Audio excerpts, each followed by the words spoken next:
We got past one of the little, I guess, confusing parts, and we had left the little leaves, as everyone knows.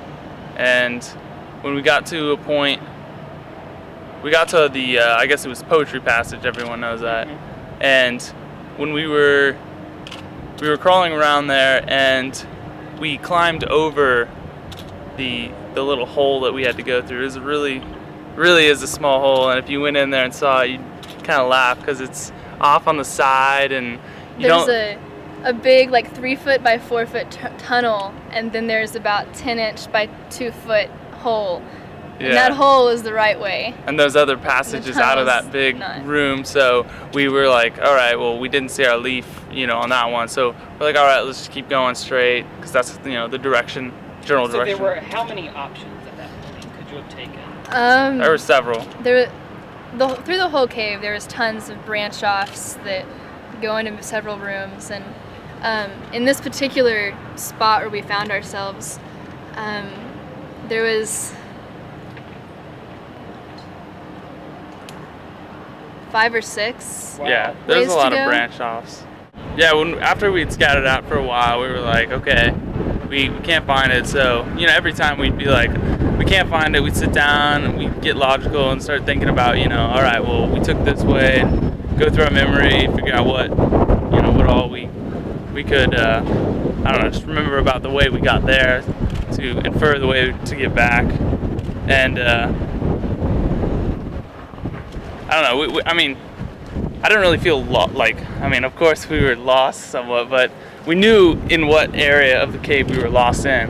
So we used that to try and deduce, how we could get better ourselves to get out.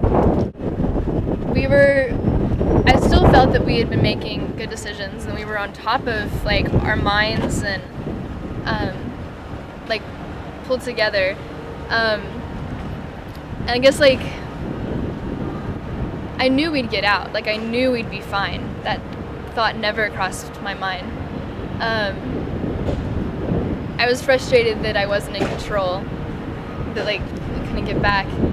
And I don't know, I guess the frustration just kind of didn't allow me to be scared in some ways. But even with that, we knew that we couldn't be scared or frustrated or anything negative. We knew that would hurt us physically as well as emotionally, and it would just be really make the situation worse. And so we tried to we all kept each other upbeat, and whenever somebody would start to say something out of frustration, we'd be like, no, don't worry about that. Oh no, yeah. And we'd just try to encourage it that we were all right, and try to make each other laugh, and just kind of keep things, keep ourselves positive. And the whole way through, we all used different strengths that we had and different pieces of knowledge that we had. And the whole way through, we worked together as a team and encouraged each other and helped each other out in all kinds of situations. Yeah, I got stuck in a little part. I didn't get stuck, but I was working my way through, and they were just like, calm down, don't work yourself up. You'll get tired from just trying to struggle.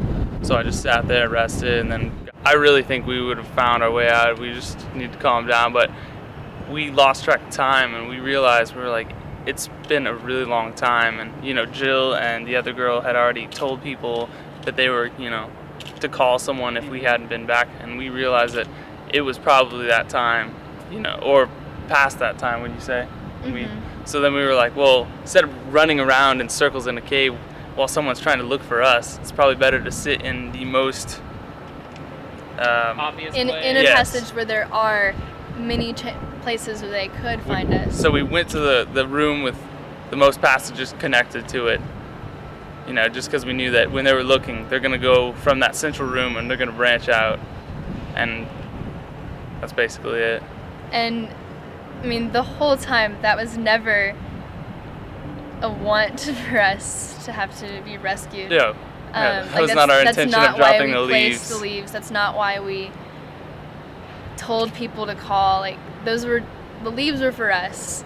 When we came out, we were smiling. The only reason why we were smiling is because of those firemen, the EMS. Those guys were just like everything they were saying to us was just like helping us out, making us feel a little bit better about the situation. I don't know what else. They were hysterically funny. They were really just trying to keep our moods up, you know. I mean, they knew we were all right physically, but they were just trying to keep us positive. And they knew that we were positive, and they thanked us that they didn't have to convince us that we need to get moving again. Because as soon as they gave us the heading, we jumped on it. Bolted. Yes, as fast as we could. But they definitely made us even better. Allowed us to laugh because they had all kinds of inside jokes going on between them, and we just got to enjoy them rescuing us, which was a very unenjoyable experience, but they made it worthwhile. And I would think that it was that I don't know. That big. I didn't think it was going to be that big when we got out, and I don't know. It seems like there's so much more newsworthy things going on in the world. Yeah, I guess I didn't feel important enough to be on the news, you know. Not that, I mean, I'm really glad the firemen, I'm super happy that they helped us and they were awesome, but I just didn't think that was going to make, news headlines across the nation with 3 kids in a cave when we have like war and all this other stuff going on. And that